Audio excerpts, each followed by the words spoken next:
বাংলাদেশে ধর্ম, বর্ণ ও গোত্রের ভিত্তিতে কোনো বৈষম্য থাকবে না বলে জানিয়েছেন সেনাবাহিনী প্রধান জেনারেল ওয়াকারুজ্জামান।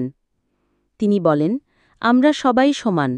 ধর্ম, বর্ণ কিংবা গোত্রের ভিত্তিতে কোনো বৈষম্য থাকবে না। এই দেশের প্রতিটি নাগরিক সমান অধিকারের অধিকারী। এভাবেই আমরা একটি ঐক্যবদ্ধ উজ্জ্বল ভবিষ্যৎ কল্পনা করি। শনিবার ১৬ই আগস্ট রাজধানীর ঢাকেশ্বরী মন্দিরে জন্মাষ্টমী শোভাযাত্রার উদ্বোধনকালে তিনি এইসব কথা বলেন। তিনি আরও বলেন, বাংলাদেশ হল সম্প্রীতির দেশ। শত শত বছর ধরে হিন্দু, মুসলিম, বৌদ্ধ, খ্রিস্টান, পাহাড়ি, বাঙালি ও অন্যান্য আদিবাসী জনগোষ্ঠী একসঙ্গে শান্তিপূর্ণভাবে বসবাস করে আসছে। শান্তিরক্ষায় সেনাবাহিনীর ভূমিকার উপর গুরুত্বারোপ করে জেনারেল ওয়াকারুজ্জামান বলেন, আমাদের আজকের অঙ্গীকার হল একটি শান্তিপূর্ণ ও সম্প্রীতিপূর্ণ পরিবেশ বজায় রাখা।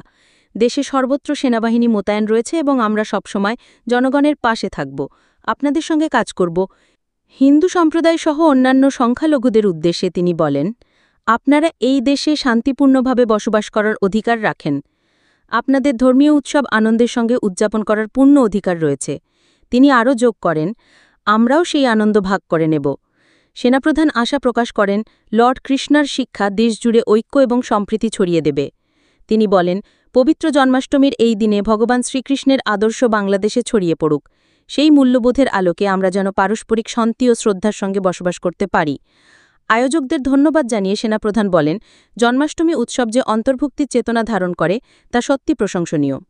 অনুষ্ঠানে নৌবাহিনী প্রধান অ্যাডমিরাল মোহাম্মদ নাজমুল হাসান, বিমানবাহিনী প্রধান এ চিফ মাহমুদ খান সহ সেনাবাহিনীর ঊর্ধ্বতন কর্মকর্তারা উপস্থিত ছিলেন।